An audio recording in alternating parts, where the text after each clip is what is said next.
Israel gets a big fish in Beirut. The Palestinian Authority is digging attack tunnels in Judea and Samaria. The United States is going to war against Israel's cabinet ministers, apparently forgetting that they actually represent voters. And that leaves us with the last thing, which is that the Israeli Supreme Court has decided that the people of Israel are unconstitutional. I'll have details on all that coming up on In Focus.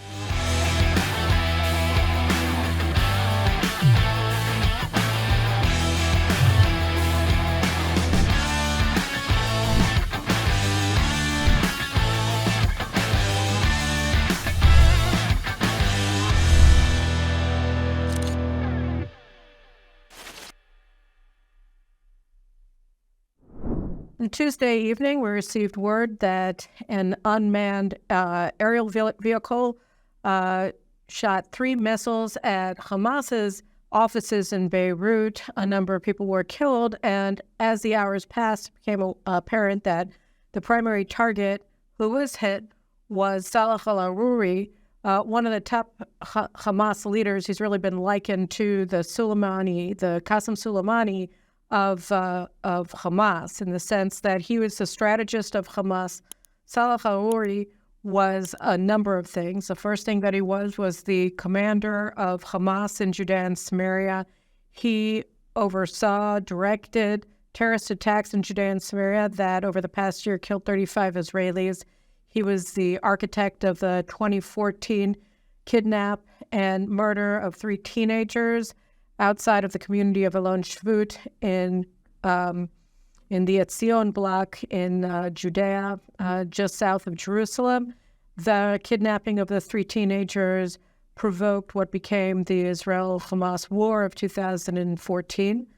So he has an enormous amount of blood on his hands. He was also the architect, of course, of the October 7th invasion of Israel from Gaza and the slaughter of 1,200 Israelis and the taking of 240 Israelis captive in Gaza, or one of the architects. The main thing that he's known for is that Salah al-Aruri is also the architect of the transformation of Hamas into a full-blown Iranian proxy.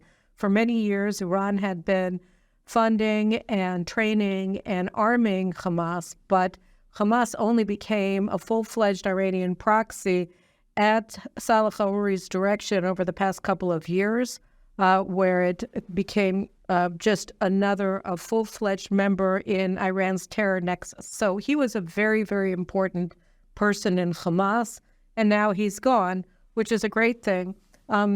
Israel is not taking responsibility for the assassination. The IDF spokesperson in his briefing last night specifically said twice in the same briefing that Israel is focused on Hamas, as if to say to Hezbollah in Lebanon, we're not targeting you. We said that we were going to kill every single Hamas leader, and we're doing that, and this has nothing to do with you. It's true that it happened in the Dafia quarter of Beirut, which is your operational headquarters, to be sure, but this is an attack against Hamas, so you can walk away quietly from the table and not enter into a much higher intensity phase of the current war that you're fighting against us. And in fact, just moments before I started this recording on Wednesday afternoon, Hezbollah put out a statement that said that they're going to respond from Lebanon to the attack, to the assassination of al-Aruri, but they're not going to give Israel any sort of prize. They're not going to play by Israel's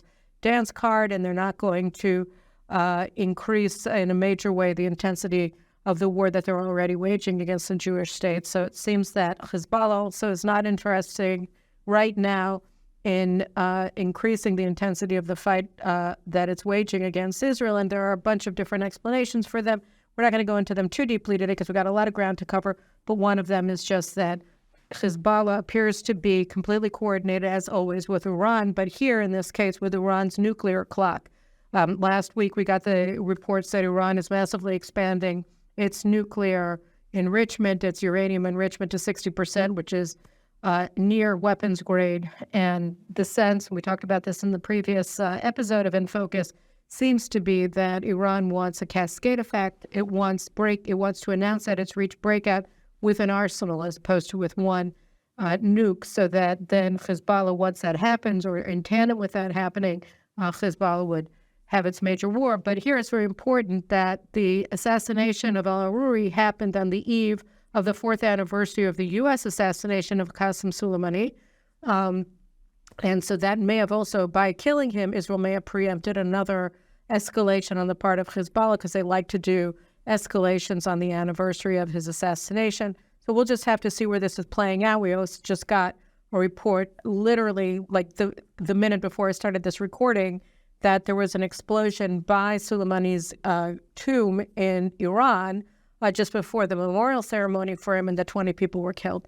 That sounds more like something that regime opponents would have done in Tehran, because there's no operational significance of something like that, I don't think, unless it's Khamenei who was killed. But, it's way too early to begin speculations. At any rate, this was a significant day, just as the invasion of Israel on Simchat Torah on just the day after the 50th anniversary of the Egyptian-Syrian invasion that became known as the Yom Kippur War of 1973 occurred. So anniversaries are very important in the Middle East, and so we can chalk it up to that. The war, though, is far from over. Killing al-Aruri is not a war ender. It's just an important marking. It's a signpost, an important one in the war that shows what Israel's capabilities are in Beirut and throughout the world as we continue to plow on in our war to eradicate the Hamas regime in Judea and not in Judea and Samaria, but in Gaza. And the focus of that war right now is in Khan Yunis, in the major town of Khan Yunis, which is one of the operational hubs of Hamas. It's where we assume that the leadership on the ground, the terror masters of Hamas, are located in the subterranean tunnels, and that they're using the hostages as their shields for Israeli attacks. And there's a major concentration by Israeli special forces now in Khan Yunis, inside of the tunnels themselves in Khan Yunis. So we're seeing a lot of operations there. We just lost another son of parents. Another soldier this morning, his death was announced from the Yahalom Engineering Corps Commando unit that operates inside the tunnel. So the war is not, and by any stretch of the imagination, over. We also haven't gone to Rafah, which is the town that abuts Egypt, and there's really going to be no way to declare victory or whatever over Hamas without control over Rafah, because it's where you have just the underground tunnel of weapons and personnel going into Gaza from the world through Egypt. So Israel needs to take control of Rafah as well. So that's what's going on. In the meantime, as I said in the headlines, this morning we woke up to a videotaped statement or report by one of the members of the IDF unit protecting the communities in the South Hebron Hills, showing a terror tunnel that had just been exposed by the security unit for the communities in the South Hebron Hills. And what happened was the PA, the Palestinian Authority, which is funded and supported by the United States, which insists that it's a moderate peace partner for Israel, that they've been directing, this is part of a long-term strategy of the people in Judea and Samaria, the Palestinians, to seize state land that's controlled by Israel in Area C and areas that abut Israeli communities, to threaten them. So in the town of Tarkumia, a Palestinian village in the South Hebron Hills, the PA was urging Tarkumia residents to squat in government land, Israeli government land, adjacent to the communities of Telem and Adullah in the South Hebron Hills. And the residents of Adullah and Telem had been telling the local security units, look, we're hearing drilling adjacent to our homes, right by our homes. And so the security unit went out to look what was happening. And in the fields outside of Telem, they found a hidden tunnel, which was 5 to 10 meters deep. And it was already, with a ladder going down, and it had two small rooms that were already dug out and the beginnings of a third one. So that is very disturbing. And then in the in South Samaria by the Sharon region, where you have a lot of major population centers of Israel, the residents of Tzur Yigal, Kochav Yair, also have been reporting that they're hearing drilling under their homes. This is something that we were hearing in 2017, 2016, 2018 from residents of the border communities with Lebanon, saying that they were hearing it. And then in 2018, the IDF did expose one of those tunnels. So now we're hearing it in the Sharon district. We've heard it in the Gilboa district, out very close to the Palestinian town of Jenin in North Samaria. So this is being directed by the PA, not by Hamas. This is the moderate Fatah faction that's now apparently beginning a project of digging attack tunnels adjacent to or underneath Israeli communities in Judea and Samaria. So that's very disturbing.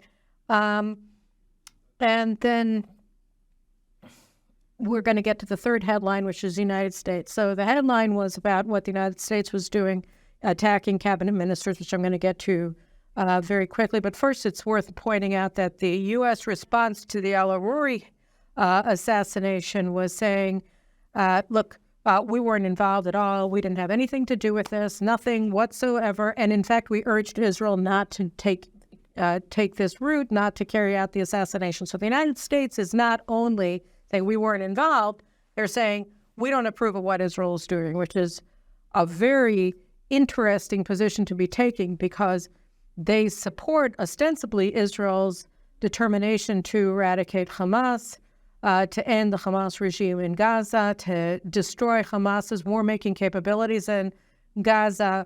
And part of that, of course, is to kill all of the Hamas terror masters. And so here's the United States saying we didn't approve of that. So that's weird. And of course, the day before al-Aruri was assassinated on Monday, or on Sunday, actually, it was reported that Lloyd Austin, the defense secretary, said we're moving the USS Ford out of the Eastern Mediterranean.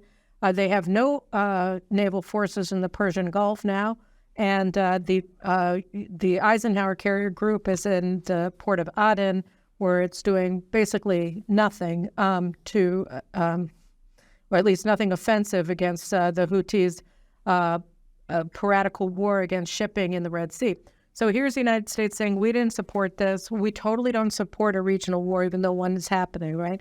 And we had nothing to do with, nor do we approve of what Israel did.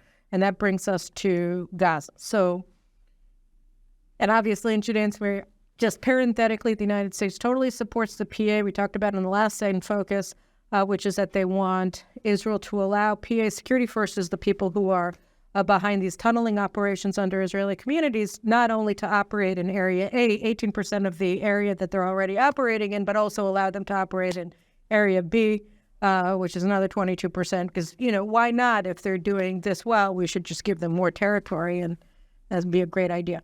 Anyway, but now let's get to Gaza. So the State Department spokesman puts out, and by the way, these are the same security forces, PA security forces, tunneling under Israeli communities in Judea and Samaria that the United States wants to take over Gaza. So now here's what the State Department said about Gaza, or about attacking our cabinet ministers. Matthew Miller, the State Department spokesman, I'm just going to read it, it's not very long, says this. The United States rejects recent statements from Israeli ministers Bezalel Smotrich and Itamar Ben-Gvir advocating for the resettlement of Palestinians outside of Gaza. This rhetoric is inflammatory and irresponsible. We have been told repeatedly and consistently by the government of Israel, including the Prime Minister, that such statements do not reflect the policy of the Israeli government. They should stop immediately. Shut up, is what they're telling them. Then they go on. We have been clear, consistent, and unequivocal that Gaza is Palestinian land and will remain Palestinian land, with Hamas no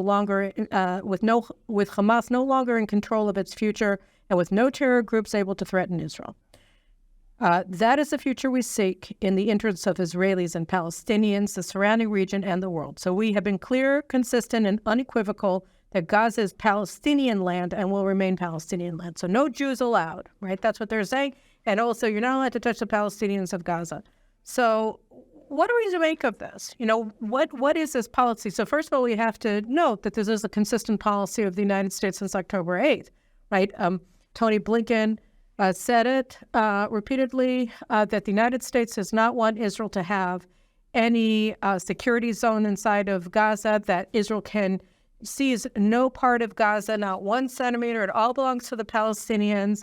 And the United States has refused to pressure Egypt, a major recipient of U.S. aid, to open up its border to allow the people of Gaza to leave, unlike people in every other war zone in the world, including Syria, including Iraq, including Afghanistan, including Ukraine, where you've had millions of people leave war zones to third countries to seek safety, to seek refuge, to seek freedom, whatever. The United States says in relation to Gaza, absolutely not. Nobody's allowed to leave. Everybody has to stay. They also say, of course, humanitarian aid has to get in. Israel has to provide it. Israel is responsible for the welfare of the Gazans.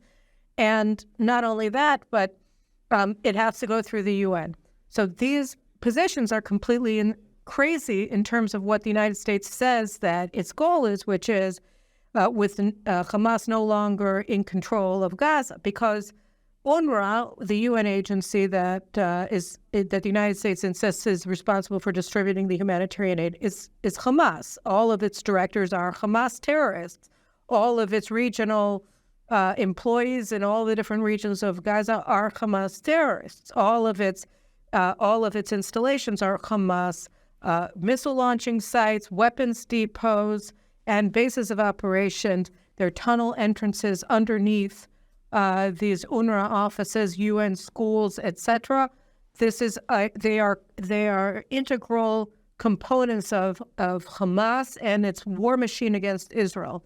So here's the United States saying, use Hamas to distribute aid. And as a result, the only people who receive the humanitarian aid that the United States has insisted Israel permit into Gaza are Hamas terrorists and Hamas loyalists. And the people that the United States ostensibly cares the most about are people who are not allowed to leave Gaza and don't receive any humanitarian aid. So it's working exactly the opposite of what the United States claims its policy is, but whatever. So here's the United States saying, not only is Israel not allowed to work towards the resettlement of Gazans, but actually any Israeli minister who says anything publicly about the goal is going to be attacked by name by the State Department, which is pretty incredible. And I mean, we didn't see any kind of statement, say, against Palestinian Authority leader, Fatah leader, Jibril Rajoub, who attacked Israel for assassinating al-Aruri or called for genocide against Israel, praised Hitler, etc. No, Jibril Rajoub is okay. No, he's never been condemned, but for the sin of saying that Gazans should be allowed to resettle outside, the United States personally condemns Itamar Ben-Gvir and Bezalel Smotrich, who again have constituencies, and it's not even just their voters. A poll of Israelis that came out like 10 days ago showed that 83% of Israelis, 83%, that's basically a consensus of Israelis, because the polling data, the sample included Israeli Jews and Arabs, and Israeli Jews make up about 80% of Israeli population. So is 83% of Israelis support voluntary resettlement of the Palestinians outside of Gaza. So that's like every Israeli, right? 83% of the total population of Israel in a representative sample says they support the voluntary resettlement of Gaza, and more than the Gazans, and more than that, Khalil Shkaki, who is the brother of Fathi Shkaki, the founder of the Islamic Jihad, who was assassinated by Israeli commandos in Malta in 1986. His brother is a leading Palestinian pollster. He operates out of Ramallah. And he did a poll of Gazans that showed that 1 million of them want to leave. So you have 1 million Gazans who want to leave. That's either half or 3/4 of Gazans, depending on how you count them. Some people say there are 1.4 million. Some people say there are 2 million, whatever. So, but 1 million of them want to leave. 83% of Israelis think that they should, be encouraged to leave. And here's the U.S. government saying nobody's allowed to leave. Nobody's allowed to leave. Israel's not allowed to do anything in Gaza, And the weirdest thing about it is that just looking at the destruction that's already happened in the course of this war, certainly northern Gaza, which makes up like 40% of the land north of the riverbed, the Gaza River riverbed, that's not going to be suitable for human habitation for at least a year. And who's going to pay to rebuild it when it's still a battle scene between Israel and Hamas that are all, coming up from under Viet Cong tunnels and shooting at Israeli military personnel? Like, nobody, right? And so what is the United States talking about? It's saying that, for the foreseeable future, these people have to live in tents? Why? And starve because Hamas isn't going to give them any food, or become Hamas terrorists so that they get food? This is a crazy policy, and it's not supported by the Israeli people, which means that it's really irrelevant and irrational. And that's really the thing. Like, when you look at the United States saying, we don't want an escalation in Gaza, we, pinpoint strikes when we're hitting targets that are 50 meters below ground. You need bunker busters. You need 2,000-pound bombs for those things. So what are you talking about pinpoint strikes when you're dealing with subterranean tunnels? What are you talking about when you're dealing with a regime, when you're dealing with a society that supports a regime that's genocidal and jihadistic? You're a joke. And then you say, and you don't allow the people who want to leave. You don't allow the people who want them to leave to help them leave. You're saying our policy is to completely ignore reality. But the problem is that the reality is, at the end of the day, going to will out, because there's no way that this can continue on any longer after October 7th. There were a lot of Israelis who woke up on that day, right, to reality. They had been living in La La Land for 30 years. The people of Beirut, the people of Nachal Oz, of Nir Oz, the people of Kfar Aza who were slaughtered that day, they woke up. They had thought for 30 years, at least, that just like America insists, right, that there are moderates on both sides, that the PLO is moderate, just like they're moderate, secular, anti-religious Israelis, and then the religious Israelis and Hamas are the extremists. And the job is to get in partnership between the moderates on both sides and to kick out the extremists on both sides. And in Israel, that means, letting Palestinian Authority take over Judea and Samaria and kick all the Jews out, just like happened in Gaza. And then all Hamas needs is to get a lot of money, get jobs, and then everybody will hate them, and they'll all become bourgeoisie, middle-class people, just like you and me, and they'll be fine. And in the event, it worked out that that's totally not true. Not only did Hamas come in and kill all of the Israeli moderates that they could get their hands on and slaughtered them, didn't just kill them, but they were wildly supported by the moderate Palestinians from Fatah, right, who the ones in Gaza came in and invaded, and the one in Judea and Samaria applauded and glorified Hamas and support them even, more raucously than the Palestinians in Judea in Gaza do.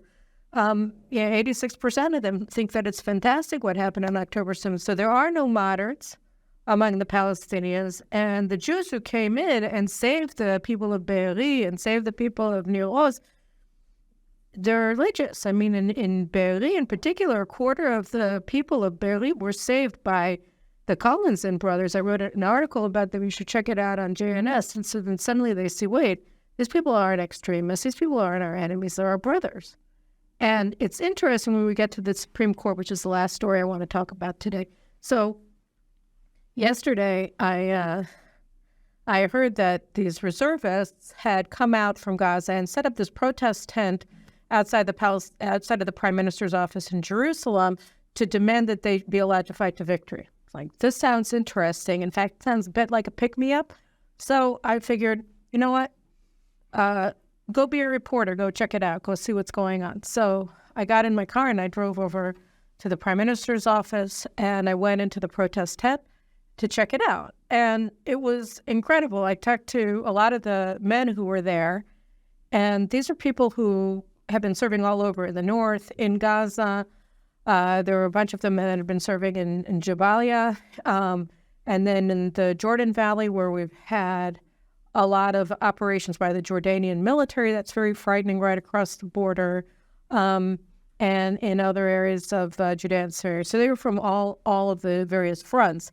And what they were saying was, look, I just finished 54 days in the north. I just finished, I've been in Gaza, I've been mobilized. All of them had been mobilized on October 7th with emergency orders, and some of them had been released just now, and some of them were on furlough.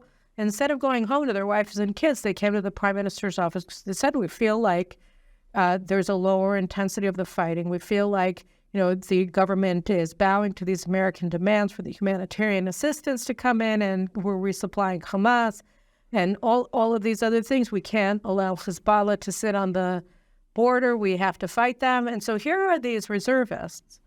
They're saying, we want to continue to risk our lives for this country because this country is not safe right now. We have to keep going. We have to make sure that the government keeps its pledge to fight this war to total victory. We cannot relent. We cannot stop.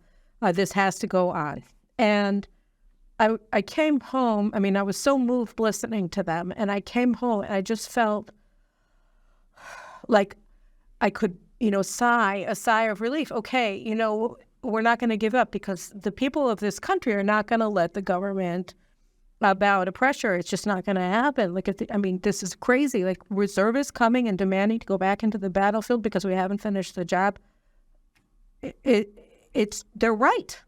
Obviously they're correct. And here they are, and they're not going to go quietly into that, good night. No way. We have a war. We must fight it. We must win. We must defeat the enemy. And they're demanding. And that brings me to the building across the street from the Prime Minister's office, which is the Supreme Court. So I don't want to belabor it too much, but just for knowing, this week, the Supreme Court released a judgment that essentially ended Israel's democratic system of government. And sort of the closest form of government you might find to this is the Iranian regime, because the Iranian regime, you have these high priests of jihadist Islam who, led by Khamenei, the Council of Elders or whatever they're called, and they tell the Iranian parliament what they can and cannot discuss. They tell the Iranian government what they can and cannot do. They control the Iranian military. They control the Iranian Revolutionary Guard Corps, the Praetorian Guard of the regime, and a more powerful military organization than the Iranian military itself. So they control all aspects of life in Iran, the media, everything is controlled by this council of holy jihadists, and they direct everything else. They are the supreme leaders of Iran.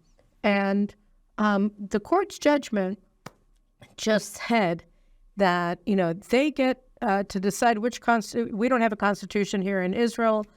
In the 1990s, Supreme Court president at the time, Aaron Barak, the father of our judicial aristocracy, our judicial dictatorship, he determined that Israel's basic laws, which are just sort of like these laws that establish the powers of various arms of government and then sort of set out the values that direct Israel. So it's kind of like a constitution, but it wasn't really seen as a constitution. You don't have a constitution, but Barak decided that the basic laws were the Constitution, and then the Supreme Court is allowed to interpret them as a basis for deciding whether Israel is abiding by what he says the Constitution is or not. And so that was the basis of the judicial revolution that he enacted in the 1990s.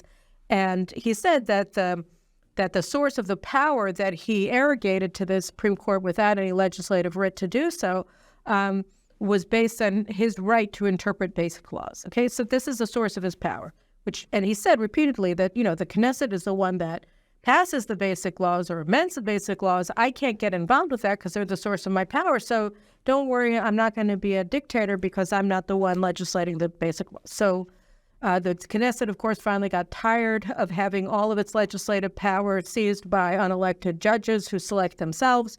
And the executive, our government, also got tired of these unelected lawyers telling them what they can and cannot do in terms of making policy and implementing policy in this country. So one of the main rationales that the Supreme Court uses to overturn government policies and to overturn Knesset laws is this invented concept of reasonableness, which they took roughly from Britain, but the British say reasonable or unreasonable is basically mad or sane. And so if somebody's crazy and he thinks it's, he hires his dog to be the postmaster general, well, that's clearly unreasonable, and therefore a judge can cancel the dog's appointment as a postmaster general. But that's not how they interpreted it. They interpreted the reasonableness concept to mean anything that we like. So if they like a policy, then it's reasonable, or a law, then it's reasonable. If they don't like a policy or a law, then it's unreasonable. So this is a crazy idea that our justices came up with. And so the Knesset passed an amendment to the Basic Law Judiciary and said that reasonableness cannot be the rationale for canceling laws. Okay, so it's an amendment to the Basic Law of the Judiciary that says you can't use a reasonableness rationale to abrogate duly promulgated laws by the Knesset or appointments or anything else. So immediately said, okay, so the court ostensibly by its own claims, it can't do anything about it because it's basic law. Who cares, right? So one of these radical NGOs, Association for Civil Rights in Israel or something like that, they petitioned the court immediately and called for the court to cancel the amendment to the Basic Law, over which the court itself says it can't do anything. It has no power because that's the source of its authority.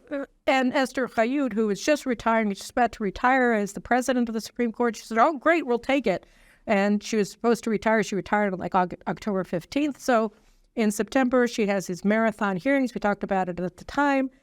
And she retired on October 15th, and she's only allowed to be counted in judgment for any of the petitions that she sat on for the 3 months after her official retirement, mandatory retirement. She turned 70. And so that means, I think January 15th, January 16th. So she's in a rush. Why?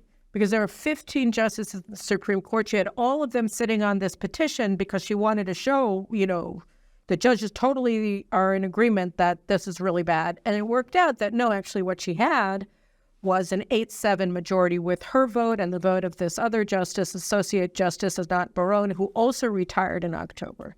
So they both have only until mid-January to put out this judgment. And if they're not signed on to it, then the amendment stands because it goes from an 8-7 majority to a 7-6 minority or 7-6 majority to keep the law, to keep the amendment. So they had to put it out immediately. So what that means is that the Knesset has no right to promulgate any laws that are constitutional if the Supreme Court doesn't like them, and the government has no right. So that means that there's basically no power to the Knesset and there's no power to the government because the Supreme Court gets to decide everything. So that means that we have a council of guardians, just like in Iran, that gets to decide everything. And our elected officials are basically just pawns that can be moved around the chessboard by these unelected, self-selected justices. So that's what happened. And people are trying to stir up an uproar about this because it's really bad, to cancel democracy and all that. But the problem is we're in war and we have reservists coming, across the street from the court. I mean, they're not telling the justices we have to fight to victory. They're telling the people they elected, we got to fight to victory, Bibi. We elected you prime minister, or all of your ministers. We elected you to be ministers. You guys have to fight this to victory. Bring us back. Send us back to the battles. We want to win this war. We have to win this war. So they're not going to the Supreme Court. We didn't vote for them. They voted for themselves. And I'm sitting there with the reservists, and I'm looking at the Supreme Court, and I'm thinking, how seriously do I have to take this judgment? And I know I have to take it seriously because essentially there's no way to get around it, right? There's nothing we can do about it. But it's hard because these people, it's like the Americans pretend, thinking that the position of 83% of Israelis and the position of 1 million Palestinians who live in Gaza is totally worthless and it's completely irrelevant because what they're saying is that all of these Gazans have to stay in Gaza. It's like, yeah, right, fine. Oh, and there's going to be no war in Lebanon because America says, yeah, right, because we're going to leave 100,000 Israelis homeless and we're going to accept that northern Israel is uninhabitable and we're going to let Hamas stay in Gaza because you can't really defeat them this way. We're going to lose this war. We're going to totally lose this war. We're going to empower the Palestinian Authority forces that are tunneling under communities in Judea and Samaria to be in charge of Gaza also. We're going to give them a state. This stuff makes no sense. And the same kind of feeling you have with the Supreme Court. Really, guys, you think that this is going to work? So I don't know. I mean, we're going to, after the war, the government is playing this right. I mean, it's playing it the only way that's relevant, which is they're saying, look, we can't deal with this until after the war. And they're right. Nobody can. But I know I'm supposed to be really upset about this because, hello, I like democracy. I'd vote, stuff like that. I want to have a say in the governance of my country. I would never have voted any of these justices to be in charge. So it's really bad, but it's also really weird. Like, who cares what they think? It doesn't matter. We have a country we have to defend and protect and save. And these justices made a really bad, they're acting like politicians, but they don't understand politics. You can't ignore, you can't declare the will of the people of Israel unconstitutional. It makes no sense. And so I'm worried about what the Americans are doing, because if they end up getting their way, that means that Israel loses this war in a catastrophic defeat on all fronts. But we're not going to let that happen. And the same thing with the Supreme Court. So this is all very bad. But October 7th was one of those moments in time where there's a before and there's an after. And the two, they're not the same. And people who want to live in October 6th in a post-October 7th world are not going to get their way, because there's just no way they can. So anyway, those are my thoughts, and I'll talk to you again next week. Take care.